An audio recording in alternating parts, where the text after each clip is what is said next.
Part 2కి సంబంధించిన shooting అయితే స్టార్ట్ అయిపోయింది ఫ్రెండ్స్. ఆల్మోస్ట్ ఈ జనవరి నుండే స్టార్ట్ అయిందనమాట. ఈ మేలో చూసుకున్నట్లయితే నిన్న చూసుకున్నట్లయితే మన ప్రభాస్ అన్న సెట్స్లో అయితే జాయిన్ అయిందంట.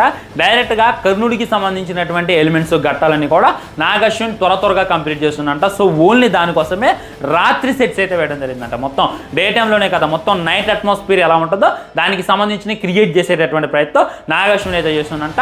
ఓన్లీ ప్రభాస్ అన్న దీనికోసం ఒక 30 డేస్ అయితే టైం ఇచ్చింది. ఈ 30 డేస్లోనే ఈ కర్ణుడికి సంబంధించినటువంటి ఎలిమెంట్స్, భైరవకు సంబంధించినటువంటి ఎలిమెంట్స్ షూటింగ్ కంప్లీట్ చేసి ప్రభాస్ అన్న స్పిరిట్ షూటింగ్ అండ్ ఫౌజీ షూటింగ్లో జాయిన్ అవుతారు అని చెప్పి బయటగట్టే టాక్ అనమాట.